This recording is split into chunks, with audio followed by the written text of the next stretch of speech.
D. पहले शुरू क्या होगा? लीड्स।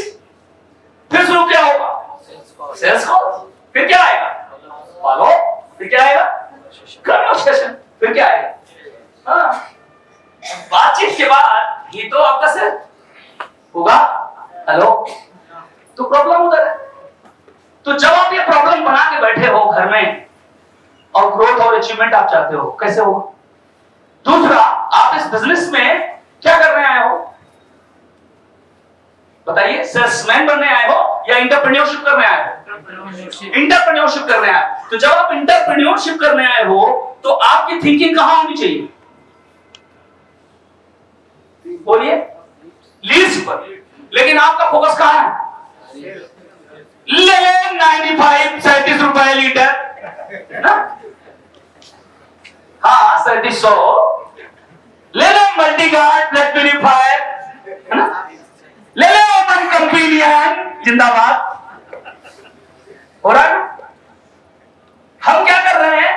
या तो हम पेशेंट को ढूंढ रहे हैं या तो हम तरकारी सब्जी की तरह इसको बेच रहे हैं।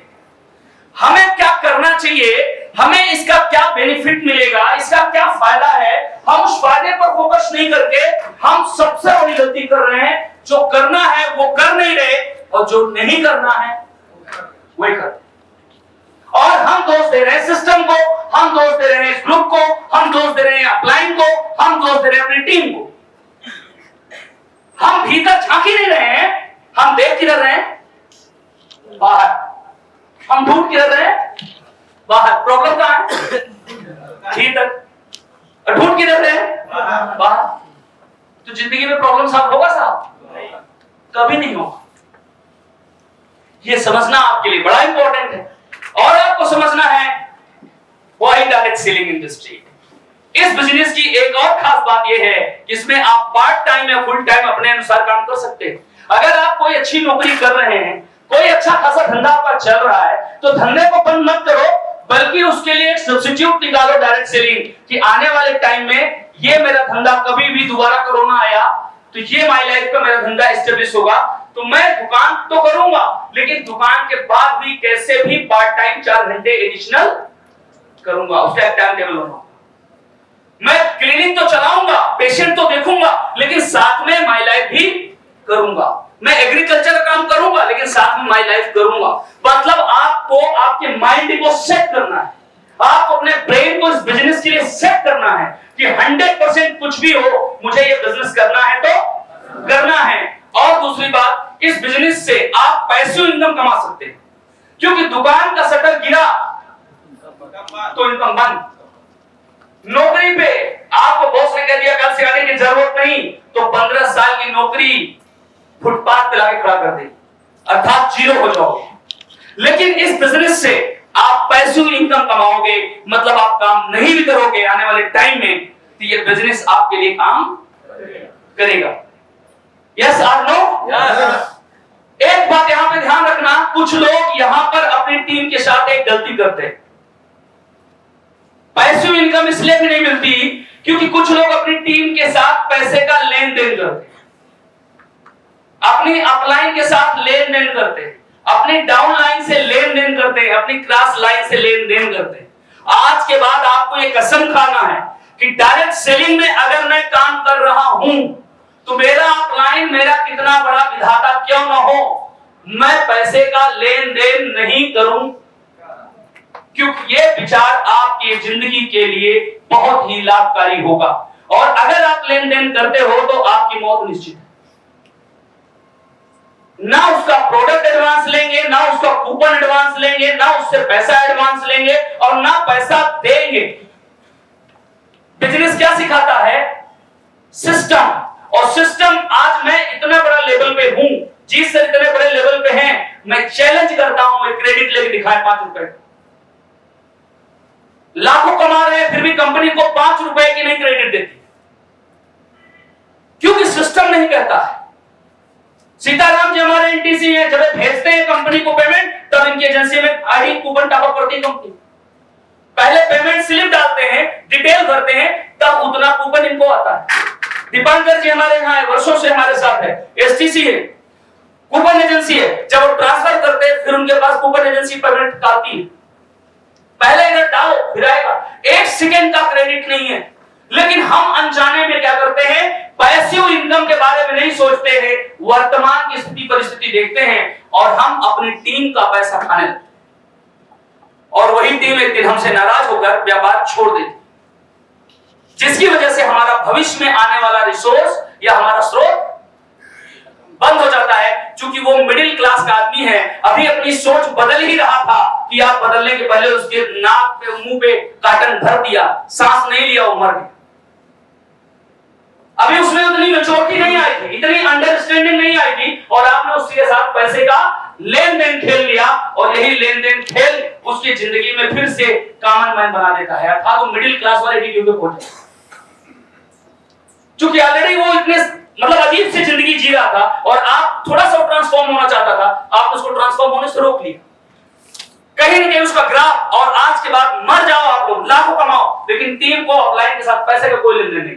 लेन देन आप अपनों के साथ जो रखते हो उन्हीं से रखो। इस बिजनेस के लिए हमारा उसका रिश्ता as a business partner, as a business associate, कोई लेन देन नहीं। और लेन देन कब करनी है, जब इतनी मैच्योरिटी आ जाए कि उसमें इतनी अंडरस्टैंडिंग आ गई कि अब वो मिडिल क्लास वाले एटीट्यूड से बाहर आ चुका है। और मिडिल क्लास के एटीट्यूड क्या होता है, हमारा शुक्ला जी से खूब जम रहा है, हमने इनको खूब मदद की है, लेकिन जरा से बिगड़ गए तो अगले दिन पहुंच गए, हमारा हिसाब करिए, आज से हमारा रिश्ता खत्म। जो बकाया दीजिए, आप शुक्ला जी पास होगा तो देंगे। तो मिडिल क्लास क्या करेगा, उसी दिन झगड़ा करेगा, उसी दिन संबंध खराब करेगा। अब शुक्ला जी भी तो में आपको कुछ बेच बिगाड़ देंगे नहीं तो कहेंगे चाहे जो करना जाओ कर लो, नहीं दूंगा। दो ऑप्शन है तो बेच बिगाड़ के देंगे, नहीं है कहेंगे जो करना जाओ कर लो, नहीं दूंगा। है ही नहीं बात में। तो इससे क्या होगा, अनजाने में हम अपनी टीम को मार देते हैं। तो ये काम नहीं करना कभी भी। डायरेक्ट सेलिंग में आप खुद के पास होते हैं, यहां कोई किसी का नौकर नहीं है, कोई किसी का गुलाम नहीं है, हर आदमी स्वतंत्र है, स्वतंत्रतापूर्ण तरीके से काम कर सकता है, करता भी है और करना भी चाहिए। क्योंकि business this is my owner, हमें है ना इसके ओनर, तो हम है इसके ओनर, तो हम है, ये मेरा बिजनेस है, मेरा अपना सिस्टम है। अपलाइन कोई मुझे मार कर सकता है, हमारे लिए बड़ी बात है। आपके ऊपर कोई टाइम का पाबंद नहीं होता, आप अपना टाइम टेबल खुद सेट करते हैं। कोई प्रेशर नहीं है कि आपको 2 घंटा काम करना है, 4 घंटा काम करना है, 6 घंटे काम करना है, ये निर्णय आपका है या डिसीजन आपका है। और बड़ी बात क्या है, इस बिजनेस में आपके पास अनलिमिटेड कमाई करने का अवसर होता है। दुनिया के किसी भी प्रोफेशन में दुकान खोल लो 50 लाख का भी, मैं ओपन चैलेंज करता हूं, उस दुकान की भी एक औकात है। 5 करोड़ का दुकान खोलो साहब, उसकी भी एक औकात है। 50 करोड़ का माल खोलो साहब, उसकी भी एक, लेकिन इसकी औकात क्या है, unlimited. Why direct selling unlimited, मतलब एक ऐसा व्यापार, एक ऐसा सिस्टम, आप समझ रहे हो, एक ऐसे सिस्टम में आप अनजाने में आ गए हो जिसके योग्य खुद को बनाना है। और कहां से बनेगा ये चीज, मेंटल माइंड को सेट करना पड़ेगा, तो दिमागी रूप से तैयार करना पड़ेगा, फिजिकली तैयार करना पड़ेगा, मेंटली तैयार करना पड़ेगा, आपको फाइनेंशियली तैयार करना पड़ेगा खुद को। क्योंकि रिच किसे बनना है, आपको। फ्रीडम किसे चाहिए, आपको। तो प्राइस कौन पे करेगा, आप करेंगे, हम थोड़ी पे करेंगे। ये समझना बड़ा जरूरी है। और अगली बात को समझना बड़ा जरूरी है कि why direct selling industry. Direct selling के नुकसान भी मैं आपको बताना चाहूंगा। ये तो फायदे मैंने बताए, इसके नुकसान क्या है। बिना डायरेक्ट सेलिंग स्किल को सीखे आप इसमें सफल नहीं हो सकते। ये बात जीवन में नोट कर लो, अभी के अभी नोट कर लो, या कचहरी से ले आओ, स्टैंप में लिख कर देता हूं, ओपन चैलेंज। अगर आपने ये नहीं डेवलप किया, क्या, communication, presentation, sale, public speaking and leadership जैसे स्किल को सीखना होगा। Everybody, every person, ladies and gents, और पीपल, और पर्सन, सबको ये क्वालिटी अपने अंदर इंप्रूव करना पड़ेगा। Agree with me? तैयार हैं आप लोग, सहमत है मेरी बात से? तो ये जब आप करते हैं तब आपकी बिजनेस ग्रो करता है, तब आपकी टीम ग्रो करती है, तब आपके साथ टीम जीने मरने के लिए दौड़ती है, रन करती है। दूसरा, अकेले काम करके आप इसमें पैसा नहीं कमा सकते। 95% डिस्ट्रीब्यूटर एंड लीडर 95% भीड़ का हिस्सा है। कल भी वो अकेले काम करते थे, वो आज भी अकेले काम कर रहे हैं। वो जाते हैं तो सेल आ जाता है, और मिश्रा जी नहीं जाते तो सेल नहीं आता। और हमें सपना दिखा रहे परिवार को कि एक दिन देखना मैं आरटीसी बनूंगा। आरटीसी तो बनोगे, लेकिन स्थिति जैसी है वैसी की वैसे ही रहेगी। आरटीसी तो बनोगे, नो डाउट, धंधा धीरे धीरे जा रहा है तो बनना तो है, चाहे करो चाहे 25 साल बाद करो, लेकिन जिंदगी जैसी है, लाइफ जैसी है, हेलो, वैसे ही रहने वाले हो। कारण कि आप अपना काम करने का तरीका नहीं बदल रहे हो। यह एक टीम वर्क का बिजनेस है, ध्यान रहे। यह बिजनेस आपने क्या समझ के शुरू किया है, इंडिविजुअल वर्क या team work? Agree with me? मानते हो आप सब लोग? ये बात आपके क्लाइंट ने कन्विंस किया आपको, तो करना क्या चाहिए आपको? कर क्या रहे हैं? इंडिविजुअल, अकेले मैं काम कर रहा हूं, मेरे नीचे जो लोग आ रहे हैं ना, वो बिजनेस छोड़ के भाग रहे हैं। कारण क्योंकि मैं भी इस बिजनेस को छोड़ने के लिए उसको मजबूर कर रहा हूं। क्योंकि क्या करना है, अभी मैं आगे बात करने वाला हूं। अभी आप जरा देखना, इसके लिए आपको अन्य लोगों को अपने साथ जोड़ना होगा, मतलब इस बिजनेस में स्टार्टअप कराना होगा। डायरेक्ट सेलिंग में कोई फिक्स सैलरी नहीं मिलती, ऐसा आप नो? यहाँ पे कोई फिक्स सैलरी नहीं है कि आपको ये सैलरी आएगी 5 साल 10 साल बाद। यहाँ पर आप जीरो भी कमा सकते हो और आप हीरो भी बन सकते हो। ये निर्णय कौन लेगा? आप लेंगे। कमाल की बात क्या है, डायरेक्ट सेलिंग में कोई भी फिक्स सैलरी नहीं होने के बावजूद भी अगर आपको पैसे कमाने हैं तो लोगों को अपने साथ जोड़ना ही होगा और उन्हें प्रोडक्ट सेल करना होगा। इस बिजनेस में आपको क्या है, बड़ी बात है, व्हाइट वाली लाइन जहां मैंने लिखी है, क्या लिखा है इसका मतलब? इसका मतलब क्या है, आप में निरंतरता होनी चाहिए, यानी लगातार निरंतर, जैसे एक नदी का पानी रेगुलर बहता रहता है, झरने का पानी रेगुलर बहता रहता है। अगर आपको इस बिजनेस से बड़ा पैसा चाहिए तो आपको कंसिस्टेंट एक्शन में लगा रहना। आप लोग क्या करते हैं? जैसे मेरी टीम चली, कोई भी टीम बंदा काम करने लगा, ये बंदा आ गया, ये 15,000 रुपए का धंधा डाल रहा है हफ्ते का, अब ये सीरियस है, एक्टिव है, भाग रहा है, प्लान फॉलो क्लोजिंग, इसको मैं देखना बंद। अब मैं इसको किसको, जो बैठा है, लेटा है, सो रहा है, और मैं इसको उठ उठ उठ, चल उठ। अब इतने को क्या देख रहा है, मेरा क्लाइंट उसके पीछे परेशान है जो कुछ कर ही नहीं रहा है। मुझे जरूरत है, मेरी टीम बढ़ रही है, मेरा ग्रोथ हो रहा है, मुझे सपोर्ट चाहिए, मेरी टीम में कैसे बैलेंस करूं, मुझे क्या नहीं मालूम है। मेरा क्लाइंट मेरे कुछ सिखाई दे रहा है, उसको सिखाने के लिए तैयार है जो सीखने के लिए तैयार ही, और मैं सीखना चाहता हूं। और ये गधा किधर लगा था अपना ऊर्जा? इधर लगाना, किधर चाहिए? इधर। 95% लीडर ये गलती कर रहे हैं क्योंकि मिडिल क्लास के लोग हैं, उनका एटीट्यूड नहीं बदल रहा है, थॉट प्रोसेस नहीं चेंज हो रहा है। तो मिडिल क्लास के लोगों को क्या करना चाहिए? कंसिस्टेंट रहना होगा जब तक कि आपकी एक अच्छी टीम नहीं बन जाती। अगर आप बीच में इस बिजनेस को छोड़ देंगे तो कभी इसमें सफल नहीं होगा। तो कुछ लोग क्या करते हैं, 4 दिन उगेंगे, 10 दिन अस्त रहेंगे, फिर 1 दिन उग जाएंगे, फिर 2-4 महीना गायब हो जाएंगे, है ना प्रजापति साहब? चलता रहता है, कभी कभी थोड़ा अप कभी डाउन, फिर कोई पलट के पीछे देख रहा, नहीं देखना। हम एक दूसरे के सारे में समझ जाएंगे, हम इसके बारे में बात करते हैं। जिंदगी में अप एंड डाउन होना, अप एंड डाउन होना, अप एंड डाउन होना नहीं चाहिए। वाई? लगातार कंसिस्टेंट एक्शन में रहना चाहिए। अगर बिजनेस ग्रो नहीं कर रहा है तो उसके लिए आपको समझने की आवश्यकता है, उसके लिए क्लाइंट के साथ बैठकर सलाह लेने की आवश्यकता है, उसके लिए अंदर झांकने की आवश्यकता है, ना कि इस बिजनेस को फिट करना या घर पे या टीम में या हाथ रख के बैठना। ये सॉल्यूशन नहीं। कुछ तो गलती हो रही है जो आप पकड़ नहीं पा रहे हो, आप विशेषज्ञ से संपर्क करो, जिन्होंने इस दिन को देखा है, इस अप एंड डाउन को देखा है, इस सिचुएशन को देखा है और खुद भी वो एस्टेब्लिश्ड हैं, उनके पास जाओ। इसका सॉल्यूशन वहां है, घर में नहीं, बिस्तर में नहीं, हताशा में नहीं, निराशा में नहीं, बल्कि कहां है? जो इसके विशेषज्ञ हैं, चूंकि जिस दौर से आप चल रहे हो उस दौर से वो गुजर चुके हैं। तो जीवन में आपको ये स्किल सीखनी पड़ेगी, ये कौशल्य आपको सीखना पड़ेगा। Agree with me? Yes sir. तो व्हाई डायरेक्ट सेलिंग पे ही अभी बात चल रही है।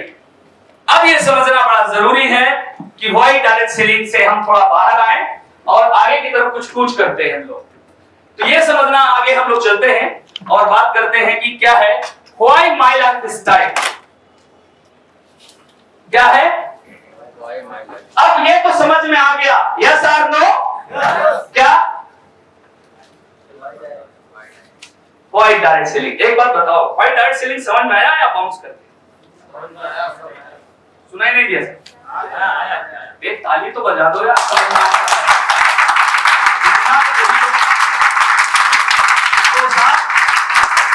डायरेक्ट सेलिंग फायदे हैं या नुकसान? सुनाई नहीं दिया?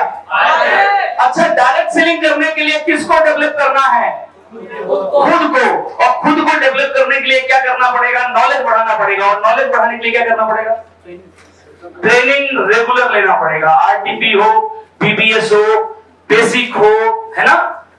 अभी जैसे आज है, जो भी ट्रेनिंग होती है बढ़ चढ़कर हिस्सा लो, संकल्प हो। हम क्या करते हैं? हम देखते हैं टिकट का चर्चा, प्राइस कितना है। लोगों ने पूछा कितना है इस बार सर? हमने कहा 200 सर। बोले सर 100 हाँ। हमने कहा नहीं सर, इंडिया का ये पहला ग्रुप है जो जीटीएस 20 रुपए में करता है। ओपन चैलेंज, पूरे भारत में अगर कोई प्रूव कर दे, जो कहेगा हाथ जाऊंगा, जो बोलेगा हाथ जाऊंगा।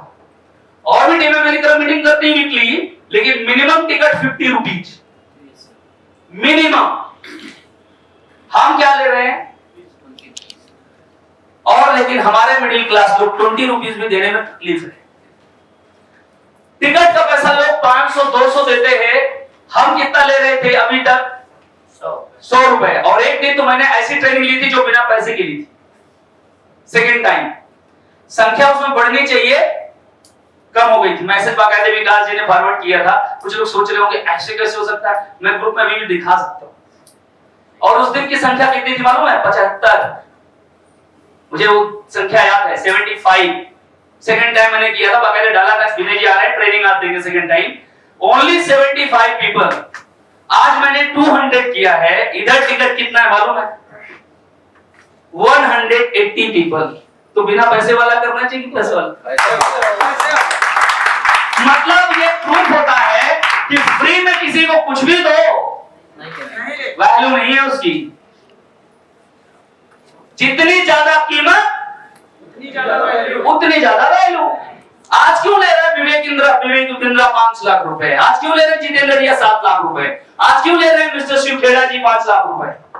ये पैसे क्यों आगे बढ़ रहे हैं? आज संतोष नायक जी 7 लाख रुपए ले लिए, कारण क्यों 7 लाख रुपए कर दिया 4 घंटे का? जितनी ज्यादा उनकी प्राइस बढ़ती जा रही है उतनी ज्यादा उनकी डिमांड बढ़ रही है। तो वैल्यू क्रिएट करना सीखो, अपना भी, लोगों का भी, टीम का भी। एक्चुअली इसका मतलब क्या है? हमारे माइंड को बड़ा करना है। हम अपने माइंड को क्या कर रहे हैं? मिडिल क्लास से बाहर नहीं आ रहे। एक कितने रुपए में दिया तुमने बेल का सरबत? 20 रुपए। और तुमने कितने दिया? 60 रुपए। 60 रुपए मैं 20 वाले के पास। आप देखोगे ये 20 में बेच रहा है, इसके पास कौन पीने वाला है? और इसका भी बिकेगा और इसका भी बिकेगा।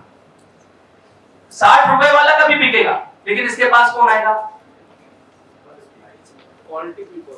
मर्सिडीज वाला, BMW वाला, ऑडी वाला, है ना, फॉर्च्यूनर वाला। इसके पास कौन आएगा?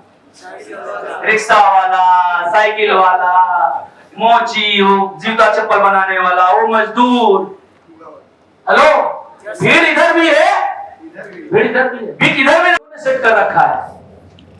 इधर मक्खी नहीं भिन आ रही है, इधर मक्खियां भिन आ रही। गिलास पकड़ा के भर में दो गिर गई, उसमें डूब के हाथ बाहर दिया, फिर भी इसको पीने में मजा आ रहा, उसका भी स्वाद अंदर आ गया, टेस्ट बढ़ गया इसका। वो 60 वाला टेस्ट कहां था, उसमें मक्खी अंदर गई नहीं, नहा के निकली नहीं, तो निकल रही था, इसका स्वाद आया। लाभ 20 रुपए में। ये मिडिल क्लास की जिंदगी है। प्रॉब्लम कहां है? आज से कुछ साल पहले हम भी मिडिल क्लास थे, तो हम 500 रुपए में पैंट शर्ट सिलाते थे 2, और जब मेरा कोई पड़ोसी कहता था मैं 500 में एक पैंट शर्ट सिला, मैं हंसता था, तुमको ठग ली अगले मैं तो 500 में 2 सिलाए, कसम से मैं हंसता था कि तुम्हें तो चट लिया, हम तो 500 में 2 सिलाए। हम खुश हो जाते थे अपने आप पे का, बनिया हमको नहीं लूटा, इसको लूट लिया। और आज 500 रुपए के पैरों में सिर्फ मोजे, 1100 रुपए मोजे, 2500 1800 की टाई है, 100 रुपए की हैंकी है, 10,000 का पैर में जूता है। बीबी लाने जब गए थे तब 500 का जूता था। मेरे घर में मेरे बच्चे जो स्लीपर पहनते हैं ना, वो 900 800 1000 रुपए। क्या मिडिल क्लास वाली सोच है? क्या स्लीपर आज जो नहीं मिल रहे हैं उस रेट वाले? रूपानी आज भी है, लखानी आज भी है, लेकिन मेरे बच्चों ने कभी नाम ही नहीं सुना होगा रूपानी और लखानी का, नाम ही नहीं सुना। तीनों को चैलेंज है, सुना ही नहीं। आज बिटिया इधर है तो हो सकता है उसको ले रही है, मैं मालूम नहीं लखानी रूपानी क्या होगा। हमारी तो साहब लखानी रूपानी जिंदगी ये थी कि एड़िया आधी बाहर हो जाती थी, तब भी स्लीपर साले को नहीं छोड़ते, बद्दी बदल बदल के। कसम से राजेश जी, मजाक नहीं कर रहा हूं, मैं सच बोल रहा हूं, भगवान कसम। एड़िया ऐसे निकल जाती थी, मुस्कुराती थी, इतनी एड़िया निकल के, फिर भी हम छोड़ते नहीं थे जब तक साला पंजा की फिंगर नहीं टच होगा मिट्टी में। बद्दी बदलेंगे लेकिन स्लीपर नहीं बदलेंगे। ये मिडिल क्लास है। आज बद्दी टूट जाती है, बच्चे कहते हैं डैडी बद्दी टूट गई, दूसरा लेके आओ, देख देते हैं उसको। सोचो, एक मिडिल क्लास का कारण why my lifestyle. My life style ने आज हमें क्या दिया? माय लाइफ स्टाइल आपको क्या दे सकता है? जो हमने किया यदि आप वो करते हो तो क्या आपको वो मिलेगा? सुनाई नहीं दिया? मिलेगा? मिलेगा? क्यों? क्योंकि ये जो रास्ता है, इस रास्ते चाहे गरीब चले चाहे अमीर, कोई भी चलेगा, जाना सबको उसी मंजिल पे, और जो उधर से आएगा सबको आना इधर ही है। हेलो, तो ये समझना बड़ा जरूरी है कि व्हाई माय लाइफ स्टाइल। अभी तो बात मैंने किया व्हाई डायरेक्ट सेलिंग, अब मैं बात कर रहा हूं why my lifestyle. Why my lifestyle my dear reason. Direct selling industry में अगर आप जिंदगी में कुछ बड़ा करने आए हो तो रीजन लेके आओ, रीजन जानो, कारण क्या है, क्यों करना है। Why my lifestyle, reason होना जरूरी है, कारण होना जरूरी है। जब तक आप अपनी जिंदगी में आपको ये पता नहीं होगा, आज आप इलाहाबाद में अगर आज मीटिंग का टाइम नहीं होता, आप टिकट नहीं लेते और आपको बुलाया जाता एमए हॉल में आ जाओ, सब लोग आते क्या? और अगर आपको एक रीजन दिया गया, क्या है आज? ट्रेनिंग, और टिकट बुक करो, आपने 200 दिया, बुकिंग एडवांस कराई, बैठ तो आज रहे हो, पैसा पहले दे दिया, लेटेस्ट भी दिया होगा तो फ्राइडे, यस और नो? तो फ्राइडे तक दिया, मतलब आपने अपने लिए खुद एक रीजन क्रिएट किया, 200 देके मुझे जाना है, मुझे लर्निंग करनी है और मैं टॉप पे जाना चाहता हूं। अब आपने 200 रुपीज दिया, तो 200 रुपीज क्या पूरा मेरे अकाउंट में आ गया? क्या हुआ? अगर इस हॉल का खर्चा आप पता करिएगा नीचे जाके, सर मुझे भी एक प्रोग्राम करना है, बुकिंग कराना है, इसकी कॉस्ट पूछना, बस नीचे आपको सब कुछ क्लियर हो जाएगा, दूध का दूध और पानी का पानी। फिर आपको पता चलेगा कि यहां कमाई होती है या यहां कुछ लगाया जाता है। लेकिन हम हैं मिडिल क्लास के लोग, तो मिडिल क्लास से बाहर नहीं निकलते, तो रीजन जानो व्हाई माय लाइफ स्टाइल। क्योंकि हम आपका एटीट्यूड और आपके मेंटल को बदलना चाह रहे हैं, ट्रांसफॉर्म करना चाह रहे हैं। 20 की सोच निकालो, अगर 20,000 कमाना चाहते हो तो 20 की सोच छोड़नी पड़ेगी, तब आएगा आनंद, तब आप जियोगे जिंदगी। और एक बात याद समझना, रीजन अगर आया, रीजन को आपने देख लिया, तो यह समझना बड़ा जरूरी है, वो जानना आपको आवश्यक है, वो क्या है? वो है रिजल्ट मैटर।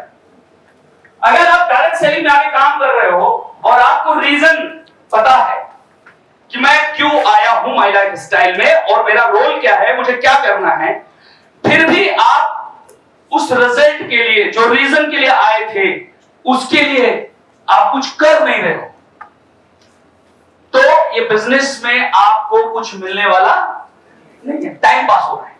और समाज में आप एक बुरा एग्जाम्पल बन के पेश हो रहे हो कि लगे तो हैं आप 5 साल से, क्या कर लिए, लगे तो हैं आप 4 साल से, क्या कर लिए। आज किसी में दम हो तो हमारे लिए भी कोई बोल के दिखाए कि माई लाइफ में लगे तो हो, क्या कर लिए, है किसी में औकात, बोल सकता है हमें, बोलिए ना। आपसे नहीं सर। क्यों?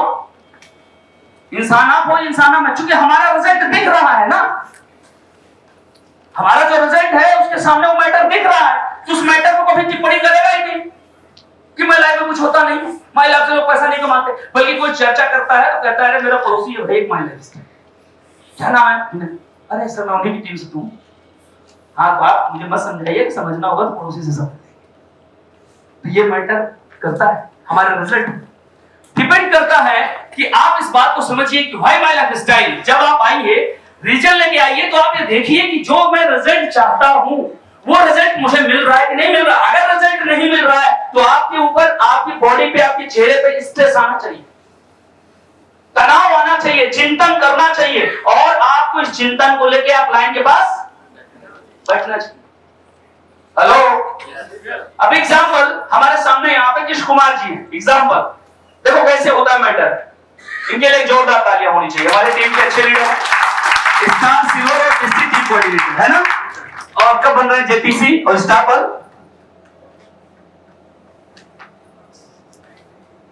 अरे 2 महीने में हो जाएगा, 2 महीने में हो जाएगा। बैठिए, थैंक यू सो मच, एक जोरदार तालियां। अब देखो साहब के पास एक रीजन था, क्या रीजन था, साहब ने एक आईडी में परचेजिंग किया, दूसरी आईडी में भी परचेजिंग किया, तीसरे में भी परचेजिंग किया, लेकिन साहब को एक आईडी में दिख ही नहीं रहा है बिजनेस।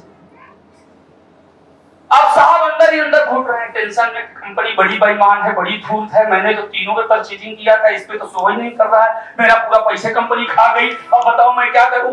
लेकिन ये बात अपलाइन से नहीं कह रहे हैं, ये बात ऊपर तक कहीं किसी से चर्चा नहीं, बस अंदर ही अंदर कंपनी को ऐसा नहीं करना चाहिए, मैं तो बड़ा दुखी हूं, कंपनी ऐसे बेईमानी करेगी कब तक चलेगा। आप जितना सोच सकते हैं कंपनी के बारे में, हाँ मिडिल क्लास, मामला कितने का था, मात्र 1000 बीवी का, लेकिन मिडिल क्लास जो लाख रुपए कमा रहा है इधर से, हजारों कमा रहा है इधर से, उधर नहीं गया, वो 1000 मटक जाएगा, अटक गया, 1000 कंपनी चली बड़ी बेईमान, समझे। संयोग से मेरा कॉल चला गया कि कहते साहब आप कैसे फोन कर दिए, हमको टेलीफोन आप करते ही नहीं। अचानक, अच्छा संयोग पता नहीं ईश्वर क्या मर्जी है, बस से बढ़े गए और गाजी हमने चलो कृष्ण कुमार से बात कर, गाजी अब कृष्ण कुमार जी अपना अंदर जो जहर था निकाला,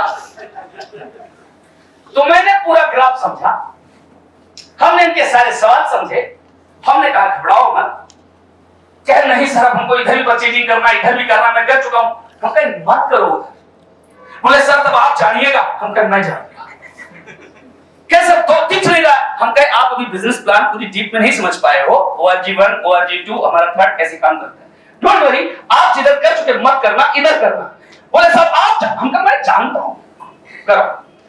साहब ने कर दिया, मेरी बात मान ली, खैर सर आपका धन्यवाद, इतना रिस्पेक्ट दिया आपने, मुझे माना, मेरी बात को माना, अपना कोई दिमाग नहीं लगाया। देखो रिजल्ट मैटर, रीजन आया, इन्होंने मुझे बताया, हमने इनको वो मैटर समझाया और इन्होंने वही किया जो मैंने कहा। रिजल्ट इनको क्या मिला, सैटरडे को जब इन्होंने देखा और ये सर ये तो सच में हो गया, और इन्होंने फोन करके मुझसे धन्यवाद दिया, मुझे कहा सर अगर आपका फोन नहीं आता तो मैं जबरदस्ती फिर घर पर चीजें करता। हम कहते तब करते तब फिर लाइफ भी न बनती, सर करते तब भी न बनती, हाँ नहीं बनती, क्योंकि आप उधर डबल कर देते और जिधर जरूरत उधर कर नहीं देते। सर ये तो समझ में आप मत समझो, अगर कॉल नहीं जाता भाई और दुगना होने वाले थे, 3 गुना होते उससे, क्योंकि वो वही गलती करके उधर कर देते तो वो तो ही लेके जाता, तीसरा जाता ही ना, 3 लालटी चली जाती। हेलो, तो डायरेक्ट सेलिंग इंडस्ट्री में लीडर और रैंक अचीवर बनने के बाद भी कभी इस तरह कंफ्यूजन हो सकते हैं, लेकिन हो तो वो बातें ऊपर तक जानी चाहिए। यू नो, तो रिजल्ट आपको आपके मैटर जो है वो सॉल्व होंगे। Emotion of the owners. एक बात याद रखो, आप हमारे नौकर नहीं हो, ना आप मेरे कर्मचारी हो। जो अधिकार माई लाइफ में हमें माई लाइफ देती है, वही अधिकार आपके पास भी दी है। इसलिए हमसे बात करने में, अपने सीनियर से बात करने में, अपने एनडीसी लीडर से बात करने में आपको हिचकिचाहट नहीं होनी, क्योंकि जब तक आप में गर्व की भावना नहीं आएगी, ये मेरा बिजनेस है वाला एटीट्यूड नहीं आएगा, तब तक आप इस बिजनेस में अपनी आइडेंटिटी क्रिएट नहीं कर पाएंगे। तो आपको यहां पर इमोशन मतलब आपकी भावना जो होनी चाहिए वो मालिक वाली होनी चाहिए। आपकी भावना कैसी होनी चाहिए? मालिक वाली। आज मैं ये बिजनेस करता हूं, ये मीटिंग मैंने लगाई है, यस और नो? कि माई लाइफ ने लगाई है, हार्वेस्ट ने लगाई है, हेल्प मी? ना माई लाइफ ने लगाई, ना हार्वेस्ट ने लगाई। किसने लगाई? हमने लगाई। किसके लिए लगाई? आप लोगों के लिए लगाई। करेक्ट। यानी हम आपके बारे में सोचते हैं, आपकी परवाह करते हैं, आपकी फिक्र करते हैं, यस और नो? तो माय डियर फ्रेंड, अब आप सोचो, ये भावना, इमोशन ऑफ द ओनरशिप मेरे अंदर है कि नहीं है? वरना मैं इंतजार करता जब हार्वेस्ट बोलेगी, कोई ट्रेनिंग लगाएगी, कोई मीटिंग लगाएगी, तब मीटिंग होगी, जैसे बहुत सारे इंडिया में लोग कर रहे हैं। जब हार्वेस्ट का कोई प्रोग्राम होता है या कभी कोई आरटीपी होती है, तभी होता है। लेकिन यहां पर आपको हर महीना एक नया सिस्टम, एक नई टॉपिक आपको देकर एक अंडरस्टैंडिंग क्रिएट की जाती है, कारण कि आप ओनरशिप करो। कहीं ना कहीं आप में ओनरशिप नहीं आ रही है, और ओनरशिप ना आना ही आपका फेल होने का कारण है। क्योंकि यह बिजनेस किसका है? मेरा। इसका लाभ किसको मिलेगा? हमको मिलेगा। अगर नहीं करेंगे तो नुकसान किसको होगा? हमको होगा। देखो, आज मेरे साथ लाखों लोग आए और लाखों लोग, मैं रुका क्या? 17 साल पहले भी मेरी नाम थी, 17 साल बाद भी नाम है, या सर नो? ये बिजनेस में लोग आए या जाएं, लेकिन आपकी भावनाएं कभी अपनी ओनरशिप से हटनी, दिखनी नहीं चाहिए, हिलनी नहीं चाहिए। अगर आपके अंदर ये ओनरशिप है, इमोशन ऑफ द ओनरशिप है, तो 100% आप तभी माई लाइफ में कामयाब और सफल बनेंगे। ये बात को आपको हमेशा याद रखना है, राइट? दूसरा चीज आपको समझना है, एक प्रोजेक्टर सर इसमें और पतला सा निकालिए जरा, तो चेंज कर देते हैं। यहां पर लिखा है good coach come from good player. क्या है इसका मतलब? Good coach come from good. Thank you sir. हाँ जी, क्या लिखा है मतलब बताइए ना जी, निकालिए। हाँ जी बोलिए। एक अच्छा खिलाड़ी ही अच्छा कोच होता है। एक अच्छा खिलाड़ी ही एक अच्छा कोच होता है। हाँ, एक जोरदार तालियां होनी चाहिए आप लोगों की। देखो, कुछ लोग ये कहते हैं कि मेरा लीडर बहुत अच्छा नहीं, मेरा अपलाइन बहुत अच्छा नहीं। मैं आपसे एक सवाल करता हूं, आप एक अच्छे लीडर हो? ये माने नहीं रखता आपका लीडर अच्छा है या, लेकिन ये बहुत माने रखता है कि आप कैसे। क्योंकि खूबसूरत होना अहम नहीं, खूबसूरत होना अहम नहीं, अहम होना ही खूबसूरती है। और खूबसूरत इंसान से मोहब्बत नहीं होती साहब, बल्कि जिससे हो जाए वो खूबसूरत होता है। ये जिंदगी की फिलॉसफी है, यही फैक्ट है, यही रियलिटी है। तो जीवन में आपको याद रखना है कि good coach come from good player. अच्छा खिलाड़ी ही अच्छा कोच बनता है। आज की डेट में मैं आपको एक एग्जांपल बताता हूं कि मैं, या मेरी बात करता हूं, मैं अपनी बात करता हूं कि मेरा जो अपलाइन था 3 साल में छोड़ दिया लावारिश में, कोई हेल्प, कोई मदद नहीं। क्या विनय मिश्रा अपने अपलाइन को दोष दिया? अपने मेंटर को दोष दिया? नहीं दिया। मैं अपने मत में, चूंकि इमोशन ऑफ द ओनरशिप ये मेरे अंदर था, ये मेरा बिजनेस है, इससे मैं अपनी फैमिली, अपनी लायबिलिटी को उतारने के लिए कर रहा हूं। मैं क्यों कर रहा हूं, ये रीजन मुझे मालूम था। रीजन मेरे पास था, इसके कारण से रिजल्ट मैं निकाल रहा था और मेरी भावनाएं ओनरशिप की थी कि ये मेरा बिजनेस है, मेरा व्यापार है और उसके लिए हमने हर वो काम किया जो जो मुझे करना चाहिए, जो जो मुझे कहा गया, जो जो मुझे बोला गया। तो आपकी जो भावनाएं हैं वो ओनरशिप की होनी चाहिए, तभी आप कुछ करेंगे। और याद रखना है कि गुड कोच मत ढूंढो, गुड लीडर मत ढूंढो, गुड लीडर बनो। ढूंढो मत, बनो। क्योंकि अगर आप बेहतर बन गए तो लीडर हमारे पास बेहतर हो गया। आप बेहतर बन गए तो लीडर हमारे पास बेहतर हो गया। और अगर आप बेहतर नहीं बन सके तो लीडर कभी बेहतर बन नहीं सकता, क्योंकि खिलाड़ी ही अच्छा कोच है या नहीं वो डिसाइड करता है। जब उसके खिलाड़ी नेशनल में खेलते हैं तो लोग कहते हैं फलाना कोच, और वो वर्ल्ड क्लास का कोच क्यों ना हो, लेकिन एक भी प्लेयर को निकाल के अच्छे जगह ना भेज पाए, क्या वो अच्छा कोच कहलाएगा? अच्छा खिलाड़ी है, अच्छा कोच है, फिर भी अच्छा प्रोडक्शन करके नहीं दे पाया, अर्थात वो अच्छा कोच नहीं है। तो अच्छा कोच कहलाने से पहले अच्छा प्लेयर बनो, अच्छे लीडर बनो, अच्छे खिलाड़ी बनो, अच्छे डिस्ट्रीब्यूटर बनो। यू नो, समझ रहे हैं आप मेरी बात को? ये एक बात बहुत बड़ी चीज है। और अगली चीज को आपको समझना है, प्रोडक्ट मैन्युफैक्चरर। आज की डेट में माय लाइफ स्टाइल का जो प्रोडक्ट्स है, व्हाई माय लाइफ स्टाइल, आप देखेंगे किसी भी डायरेक्ट सेलिंग इंडस्ट्री के जब प्रोडक्ट को चेक करेंगे तो आपको पता चलेगा कि वही इंग्रेडिएंट है, नाम बदल गया है, एमआरपी बदल गई है, डीपी बदल गई है, लेकिन इंग्रेडिएंट और मैन्युफैक्चरर सेम है। लेकिन आप माय लाइफ स्टाइल को देखेंगे तो माय लाइफ स्टाइल को जो प्रोडक्ट बनाता है वह कोई भी मैन्युफैक्चरर किसी भी डायरेक्ट सेलिंग में आपको देखने को नहीं मिलेगा। पहली चीज, ना हमारे इंग्रेडिएंट वैसे मिलेंगे, ना हमारे उसके अंदर के जितने भी फॉर्मुलेशन है वो मिलेंगे। तो हमारे जो प्रोडक्ट्स हैं वो हमारा कहीं पे कॉपीराइट किया हुआ नहीं है, हमारा अपना शोध है, हमारे अपने साइंटिस्ट हैं, हमारा अपना लैब है, हमारा अपना R&D है, हमारा अपना फिंगरप्रिंट्स है, हमारा अपना क्वालिटी कंट्रोल सिस्टम है। समझ पा रहे हैं आप?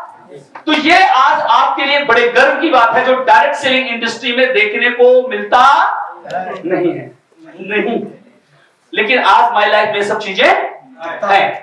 ये कारण है व्हाई माय लाइफ स्टाइल आज क्यों दुनिया की बेस्ट कंपनी कही जाती है, ये क्यों आज दुनिया का बेस्ट प्लेटफॉर्म है। और मैं आपको बताना चाहूंगा 19 रीजन है माय लाइफ स्टाइल मार्केटिंग के, और भी 19 कारण, ये तो मैं विशेष बताया आपको। अब इसके रीजन बता रहा हूं। पहला रीजन है वर्क फ्रॉम एनीवेयर। सबसे बड़ी बात है कि इस बिजनेस को आप अपने माय लाइफ स्टाइल में आप जो करेंगे काम कहां रह के करेंगे? कहीं से भी, अपने घर से, अपने रिलेशन में, अपने जिले में, अपने स्टेट में, अपने नेशन में, कहीं भी आप इसे कर सकते हैं। दूसरा चीज है योर ऑन शेड्यूल। यहां पे कोई आपको आदेश देने वाला नहीं है, आप अपना शेड्यूल, अपनी प्लानिंग, अपनी रणनीति खुद तैयार करते हैं। तीसरी चीज विशेषता यह है कि लो कॉस्ट ऑफ स्टार्टअप। इस बिजनेस की शुरुआत करने के लिए, इतना बड़ा ब्रॉड लेवल का बिजनेस खड़ा करने के लिए आपका जो स्टार्टअप है वो बहुत ही लो कॉस्ट है, जिसका कोई वैल्यू नहीं निकलता है। क्योंकि गिव एंड टेक का सिस्टम है तो वैल्यू कहां रहता है? नो एम्प्लॉइज, आपको किसी को सैलरी देने की आवश्यकता नहीं पड़ती है यहां पर। और सबसे बड़ी बात है कि आप कोई सैलरी बेस्ड सिस्टम में काम भी नहीं कर रहे हैं। अच्छी चीज ये है कि यहां पर देखेंगे कोई बिलिंग नहीं है, कोई अकाउंटिंग नहीं है, रिसीवेबल सिस्टम नहीं है, और tax benefit from A home based. आज मुझे आपको बताने में बहुत खुशी है साहब कि मैंने जब अपना घर परचेज किया था तो एक एसडीएम साहब थे, मेरी आवाज आप सब लोगों तक जाने की था। एक एसडीएम साहब थे, उन्होंने 16 लाख या 17 लाख रुपए अपना मांगा था लोन बैंक ऑफ बड़ौदा से। उनको बैंक ने सैंक्शन किया 14 लाख।